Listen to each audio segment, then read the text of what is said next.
Thank you for watching this Last Mile Profits video. Last Mile Profits is brought to you by Parcel Pending by Quadient. Gary, some of our viewers have seen the old videos, may have seen the records in the background. Yeah. And I know that you're a real fan of records. And I think you've got a really interesting story to share with us about Vinted and records.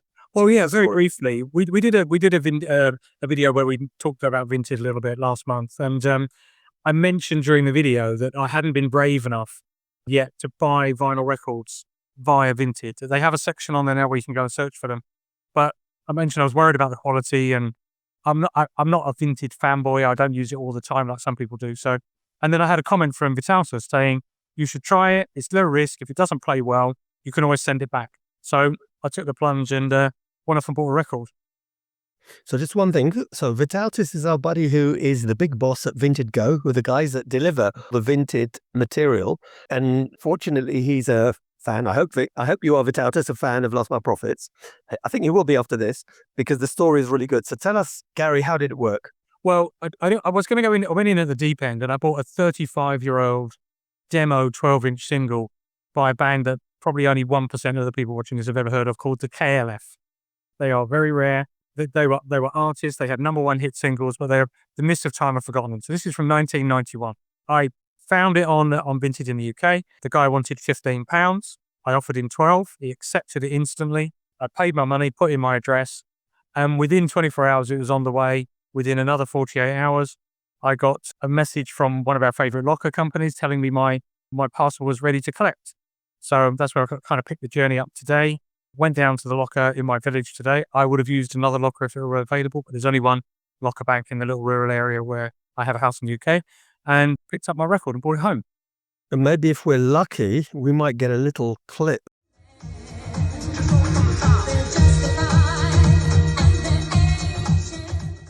So the first thing is I have to say, the whole ordering, delivery, pickup experience, seamless. You know, it was literally from end to end. I'd love to criticize anything. I haven't got a criticism. It just worked. And it was so simple. I went down with my mobile phone. I scanned my QR code. The door popped open. Didn't have to touch the screen. Didn't have to do anything. I picked my record up and brought it home. That sounds like an impulse locker to me. Could be anybody's, frankly, couldn't it? We'll see a picture. Gary. I zoomed in at tight on the picture, trust me, but the nerds amongst us will spot immediately whose it is. But I have to say, so the seller, packaging, 10 out of 10, not a professional record sleeve protector that you can buy, but he made a very good packaging out of cardboard, wrapped it up in brown paper, sealed it with tape saying fragile, perfect. Got it home, unpacked it. And how long did it take? So from the moment that you clicked the order?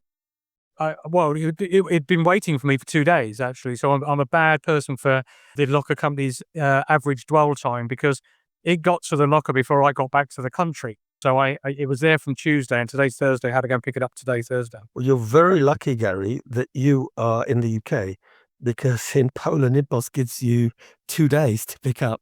So maybe you were lucky. Maybe it's a bit longer in the UK. Well, I hadn't got an impatient email yet. They were still okay. So anyway, so I picked it up, brought it home, unpacked it, and I have to say I was delighted. In terms of my objective was not really to judge the whole process, but really it was the record worth buying.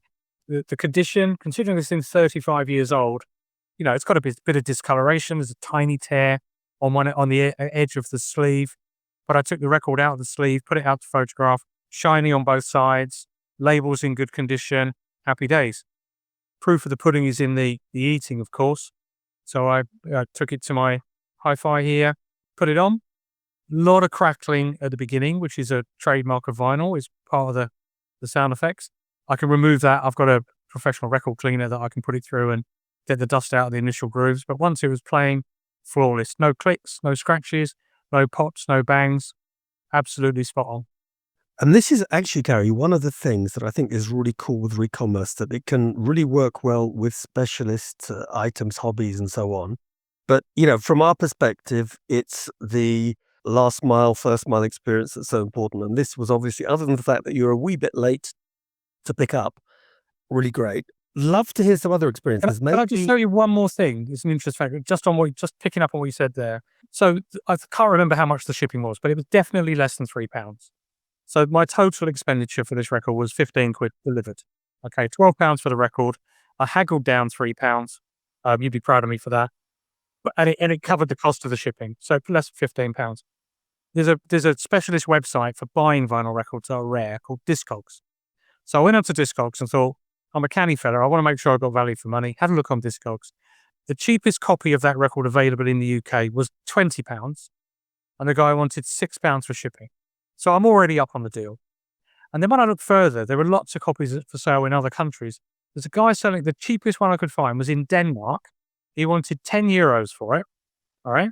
But they wanted £60 to ship it to me. And Gary, this is where, the last mile Courier Express parcel logistics really, really, really finds its role.